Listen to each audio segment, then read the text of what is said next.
Hello TFI audience, మన channel కాస్త అట్లా లైక్ షేర్ సబ్స్క్రైబ్ చేసుకోండి. ఇప్పుడే దేవరా పార్ట్ 1 మూవీ అయితే చూసొచ్చాను. ఈ మూవీ ముందుగా పాజిటివ్స్ గురించి డిస్కస్ చేసుకుందాం. మూవీలో బిగ్గెస్ట్ పాజిటివ్స్ వచ్చేసి కేవలం ఇద్దరే మామ. ఒకటి జూనియర్ ఎన్టీఆర్ గారు, రెండు అనిరుద్ధ్ గారు. అనిరుద్ధ్ గారి బ్యాక్గ్రౌండ్ స్కోర్ కొట్టాడు మామ. మామూలు సింపుల్ సీన్ కూడా చాలా హైలైట్ అయ్యేటట్టు బ్యాక్గ్రౌండ్ స్కోర్ కొట్టాడు. అనిరుద్ధ్ గారు మటుకు 100%కి ఈ సినిమాకి 100% కంటే ఎక్కువే పెట్టాడు మామ ఎఫర్ట్స్. జూనియర్ ఎన్టీఆర్ గారు కూడా ఫస్ట్ నుంచి త్రూ అవుట్ సినిమా మొత్తం జూనియర్ ఎన్టీఆర్ గారే. తాను స్టేజ్ మీద చెప్పినట్టుగా తన ఫ్యాన్స్ మటుకు కాలర్ ఎగరేసుకొని చూడొచ్చు సినిమాని.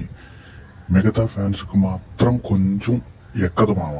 ఎందుకంటే ఫస్ట్ హాఫ్ బీభత్సంగా ఉంది, సెకండ్ హాఫ్ మటుకు కొంచెం స్లో అయినట్టు అయింది మామ. ఆ సెకండ్ హాఫ్ స్లో అవ్వటానికి మెయిన్ కారణం ఏంటంటే మన డైరెక్టర్ కొట్టాల శివ గారే అండి. ఎందుకో మరి టిఎఫ్ఐ డైరెక్టర్స్ కి నాకు అర్థం కావట్లేదు. బాహుబలి 1, 2 వచ్చినప్పటి నుంచి ప్రతి ఒక్కరూ పార్ట్ 1, పార్ట్ 2 తీయాలని చూస్తున్నారు మామ. ఈ సినిమాలో కూడా పార్ట్ 2 తీయాలని అనుకోవటం వల్లనే సెకండ్ హాఫ్ బాగా రాలేదని నా అభిప్రాయం.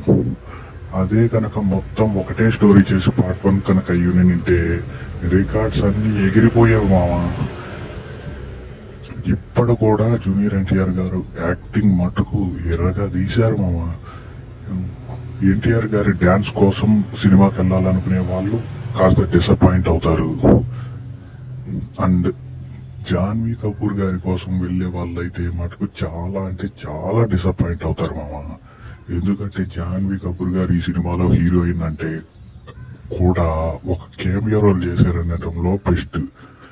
సినిమా మొత్తానికి జాన్వీ కపూర్ గారు అలా వచ్చి అలా కనిపించి వెళ్ళిపోతారు అంతే మామ. ఎందుకో మరి మన డైరెక్టర్స్ అందరూ పార్ట్ 2 కోసం పార్ట్ 1 తీస్తున్నారా అనిపిస్తుంది మామ సినిమా చూసాక. ఎందుకంటే Devara first half block buster మామ, సెకండ్ హాఫ్ మాత్రం పార్ట్ 2కి అడ్జస్ట్ చేసుకొని తీసినట్టు నాకు అనిపించింది. ఇది నా పర్సనల్ ఒపీనియన్ మాత్రమే మామ. ఎందుకంటే ఇంతకు ముందు కూడా ఇండియన్ 2 అనే సినిమా శంకర్ గారు తీశారు. సేమ్ పార్ట్ 3 కోసం పార్ట్ 2ని వదిలేరా అని నాకు అనిపించింది. మేబీ బడ్జెట్ ఎక్కువే కారణం వల్ల బడ్జెట్ ని కవర్ చేయాలని 2 పార్ట్స్ తీస్తున్నారేమో అని నా పర్సనల్ ఒపీనియన్. ఇంకా చెప్పుకోవాలంటే జూనియర్ ఎన్టీఆర్ గారి సినిమా స్ట్రైట్ ఫిలిం వచ్చి ఆల్మోస్ట్ 6 years అయింది మామ. ప్రతి ఒక్కరూ చాలా హై ఎక్స్పెక్టేషన్స్ తో వెళ్తారు థియేటర్ కి. కానీ జూనియర్ ఎన్టీఆర్ ఫ్యాన్స్ మాత్రం కాలర్ ఎగరేసుకొని చెప్పుకోవచ్చు మామ జూనియర్ ఎన్టీఆర్ గారి యాక్టింగ్ ని.